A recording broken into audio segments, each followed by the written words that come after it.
राधे राधे दोस्तों, आप सभी को मेरा नमस्कार। भाई और बहनों, आप सभी ने एक पति और दो पत्नियों या तीन पत्नियों की कहानियां सुनी होंगी, हकीकत में भी देखा होगा। लेकिन क्या आपने एक पत्नी और दो पतियों की कहानी सुनी है या फिर हकीकत में कहीं देखा है? अगर नहीं, तो आज मैं एक ऐसी ही कहानी लेकर के आई हूँ कि जिसमें एक पत्नी है और उसके दो पति हैं। तो किस कारण से, किन परिस्थितियों में ऐसा हुआ और वह पत्नी आज भी अपने दोनों पतियों के साथ खुश है, तीनों एक साथ जीवन व्यतीत कर रहे हैं, एक कमरा शेयर कर रहे हैं। तो भाइयों और बहनों, यह कहानी आप लोग लास्ट तक सुने, बहुत ही इंटरेस्टेड होने वाली है। वैसे तो मैं रोज एक नई कहानी लेकर के आती हूँ, कभी औसान माता की कथा मैं कहती हूँ और कभी मैं चटपटा माता की कथा कहती हूँ। लेकिन मैंने सोचा कि आज कुछ डिफरेंट सुनाती हूँ आप लोगों को, थोड़ा सा चेंज हो जाए।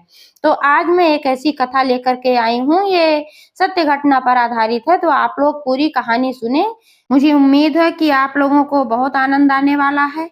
तो मैं कहानी शुरू करती हूँ। यह कहानी एक गांव की है। उस गांव का नाम सूरजपुर होता है। उस गांव में एक अल्हड़ लड़की होती है और उस लड़की के परिवार में होते हैं उसके 5 भाई और उसके माँ-बाप। उसके पांचों भाई जो होते हैं वो सबसे बड़े होते हैं, यानी कि उस लड़की से बड़े होते हैं। और 5 भाइयों की बहन होने के नाते वह बहुत ही दुलारी होती है। उसका लाड़ प्यार सब बहुत करते हैं, सर आंखों पर बैठा के रखते हैं। भाई लोग तो इतना प्यार करते हैं कि आंखों से ओझल नहीं होने देना चाहते हैं। कुछ भी उसके मुंह से निकलते देर नहीं होती है कि सभी भाई लेकर के आते हैं और उसको दे देते हैं। धीरे धीरे समय का पहिया आगे बढ़ता है। सभी भाई बहन से आने हो जाते हैं। क्योंकि भाई बड़े होते हैं तो भाइयों की शादी पहले हो जाती है। घर में 5 भाभियां आ जाती हैं। भाभियां भी भाइयों की तरह ही अपनी ननद को बहुत प्यार करती हैं। वह सबकी आंखों का तारा बन जाती है। एक भी काम घर में नहीं करती है। उस लड़की का नाम होता है सपना। तो अब सपना भी बड़ी हो गई है। सपना बड़ी हो गई है तो फिर उसके माँ बाप को उसकी शादी की चिंता सताती है। उसके माँ बाप कहते हैं कि अब इसके भी हाथ पीले कर देने चाहिए। भाइयों से विचार विमर्श करते हैं। तो भाई लोग जब यह सुनते हैं तो बहुत उदास हो जाते हैं। उनका मन नहीं होता कि अपनी बहन की शादी करके दूसरे के घर में भेजें। उनका मन होता था कि अपनी बहन को हमेशा अपनी आंखों के सामने रखें। लेकिन माँ बाप समझाते हैं कि बेटा, उसका भी परिवार बसना चाहिए। तुम लोगों का परिवार बस गया है।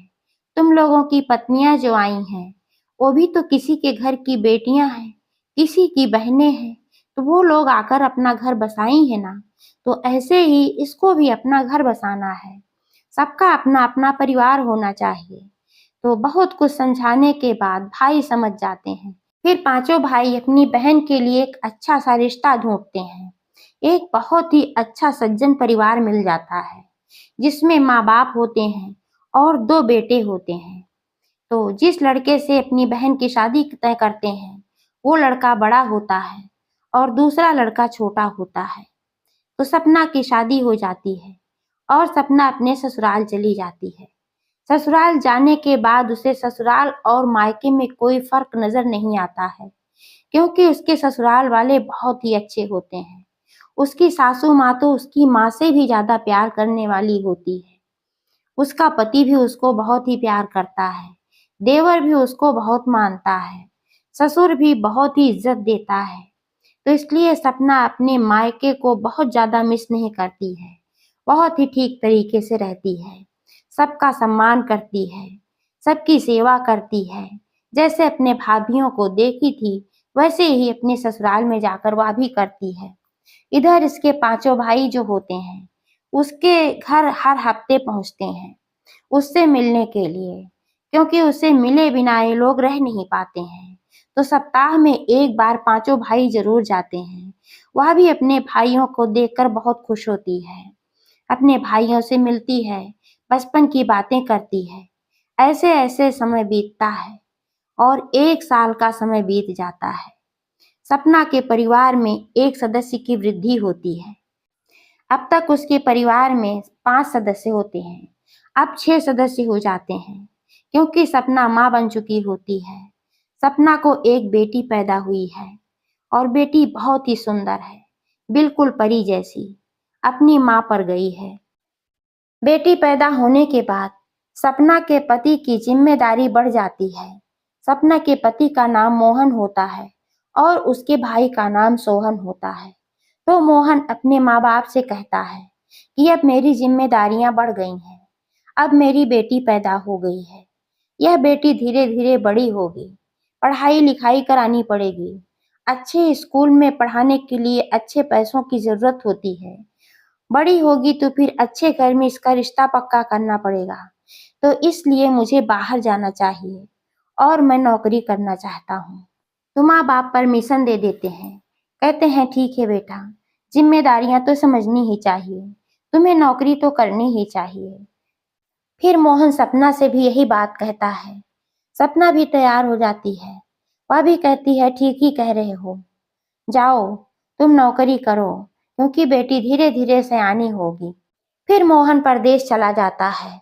यहाँ पर सपना अपने परिवार के साथ रहती है। एक सप्ताह में भाई हमेशा आते हैं, सपना का हाल चाल लेते हैं, मिलकर बातें करते हैं। ऐसे ऐसे दिन गुजरता है। कुछ दिन गुजर गए। जब भी मोहन से बात होती कि नौकरी मिली, मोहन बताता अभी तो नौकरी नहीं मिली है।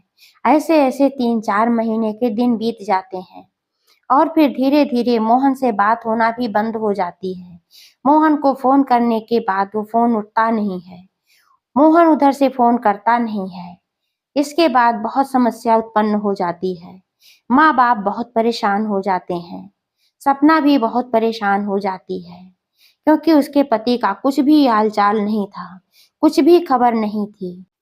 लोगों के मन में संशय होता है कि क्या बात है, हालचाल क्यों नहीं आ रही है, फोन क्यों नहीं उठा रहा है, फोन कर भी नहीं रहा है, क्या बात है, कहीं कुछ उल्टा सीधा तो नहीं हो गया।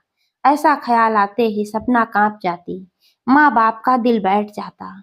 सभी बहुत परेशान होते, लेकिन इंतजार के अलावा और कुछ भी नहीं था। सभी मिलकर इंतजार कर रहे थे। ऐसे ही इंतजार करते करते 3 साल का समय बीत गया।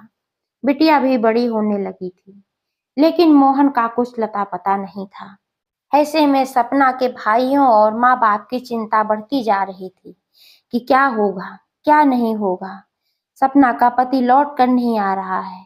सपना की पूरी जिंदगी पड़ी है, कैसे जिएगी, कैसे रहेगी, यही सारी बातें सोचती।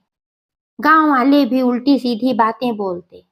कुछ लोग कहते ये कुलक्षणी है, इसके आने के बाद ही इसका पति गायब हो गया। कुछ लोग कहते अरे आते ही अपने पति को खा गई। ऐसी ऐसी बातें करते जो कि उसको बुरा लगता और उसकी सास को भी बहुत बुरा लगता था। उसकी सास सबको जवाब दे देती थी, ये ऐसी बातें मत बोलो, ये बहुत गलत बात है, मेरे बेटे को कुछ नहीं हुआ है, मेरा बेटा लौट कर आएगा। लेकिन किसी को क्या, सब तो उल्टा पुल्टा बोलते ही थे। एक दिन सपना के 5 भाई आते हैं और सपना की सास से बात करते हैं। कहते हैं माँ जी, अब तो सपना का पति नहीं लौट रहा है, काफी दिन व्यतीत हो चुके हैं। अब आप बताइए हम लोग क्या करें। अब हमारी बहन ऐसे कब तक रहेगी। उसका पति जब नहीं लौट कर आ रहा है, क्या पता जीवित भी है कि नहीं जीवित है। वो तो माँ थी, ऐसी बात कोई बोलता था तो उसका दिल कांप जाता था। बोलती थी नहीं बेटा, ऐसी बातें मत करो, मेरा बेटा जिंदा है, मेरा बेटा जरूर लौट कर आएगा। लेकिन 5 भाई कहते लेकिन माँ जी, अब कितने दिन हम इंतजार कर सकते हैं। हम अपनी बहन को वापस ले जाना चाहते हैं और अपनी बहन की हम दूसरी शादी करना चाहते हैं। तो सास कहती है कोई बात नहीं बेटा, अपनी बहन से पहले पूछो वो दूसरी शादी करना चाहती है या नहीं। तो अपनी बहन से पूछते हैं भाई, तो वो बहुत सकपका जाती है। वो बोलती है नहीं भैया, मैं दूसरी शादी नहीं करूंगी। भाई बहुत समझाते हैं कि तुम्हारी एक बेटी है, तुम्हारी बहुत बड़ी जिंदगी है, ऐसे कब तक चलेगी, तुम्हें तो शादी करनी ही पड़ेगी। बहुत ज्यादा दबाव बनाने लगते हैं लोग। जब बहुत ज्यादा दबाव बनता है तो फिर उनकी सास के दिमाग में एक आइडिया आती है।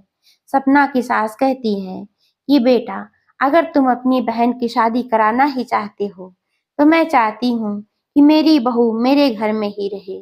भाई कहते हैं वो कैसे? तो सपना की सास कहती है मेरा दूसरा बेटा है सोहन, इससे मैं इसकी शादी करा देती हूँ।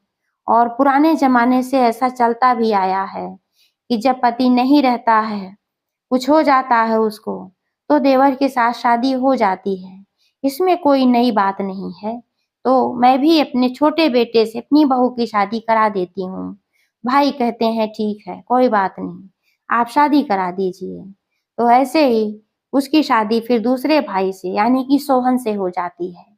जब सोहन से शादी होती है, फिर धीरे धीरे जिंदगी सबकी नॉर्मल होने लगती है। सब लोग मोहन को भूलने लगते हैं। समय का पहिया आगे बढ़ता है।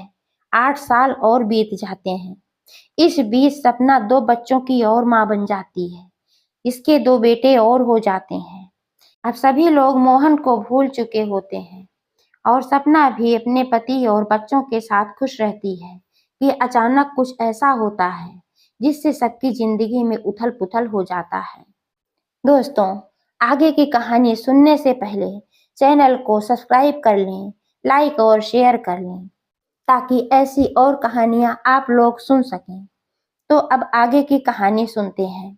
अचानक एक दिन क्या होता है कि सपना की जो बड़ी बेटी होती है उसका जन्मदिन होता है और उसका जन्मदिन बहुत धूमधाम से मनाया जाता है। सभी लोग बहुत खुश होते हैं, नाच गाना हो रहा होता है।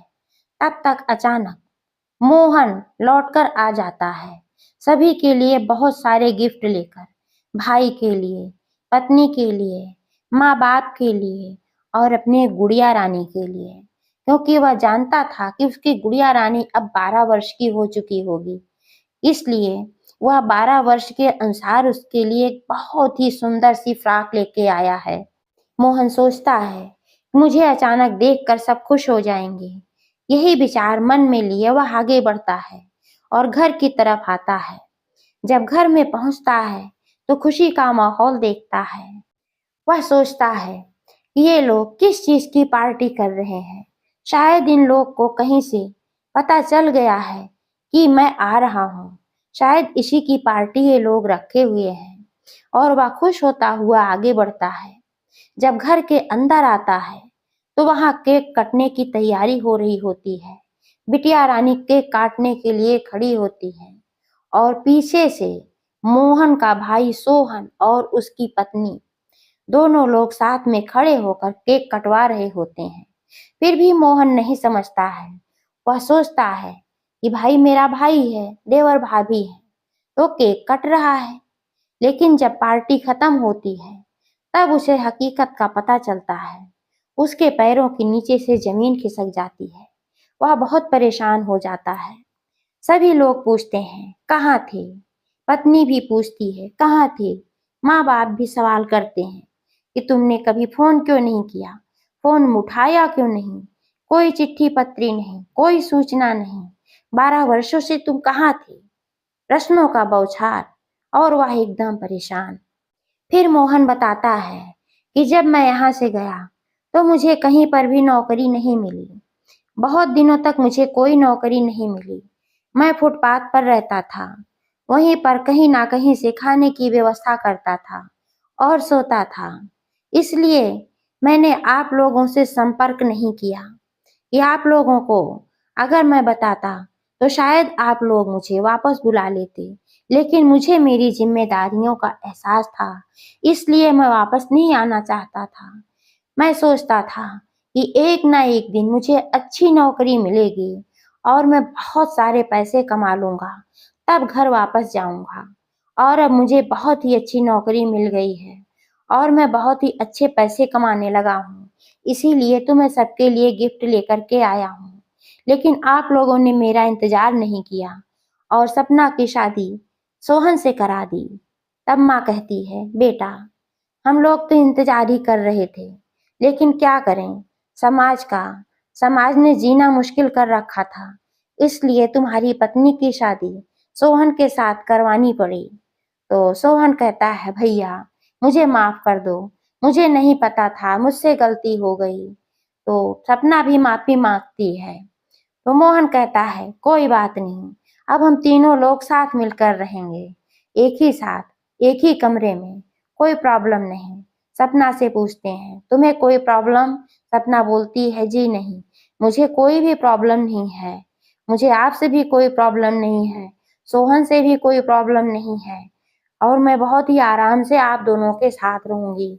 सोहन से पूछता है मोहन, तो सोहन भी कहता है नहीं भैया, ये तो पहले आप ही की पत्नी थी, बाद में मेरी हुई है, तो मुझे क्या परेशानी हो सकती है?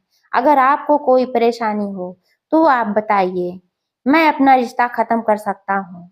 मोहन कहता है नहीं रे, जब मैं नहीं था तब तूने इसे संभाला, और अब मैं आ गया हूँ तो मैं इतना तुच्छ थोड़े हूँ कि तेरा रिश्ता खत्म करवा दूंगा। अब तो तेरा रिश्ता दिल का रिश्ता हो गया है ना इससे, तो अब हम तीनों साथ रहेंगे, खुशी खुशी रहेंगे। और मोहन के लौटने से परिवार पूरा हो गया, घर में खुशियां लौट आईं। इस तरह से तीनों साथ साथ रहने लगे। कहानी कैसी लगी कमेंट करके अवश्य बताइएगा, और पूरी कहानी सुनने के लिए बहुत बहुत धन्यवाद।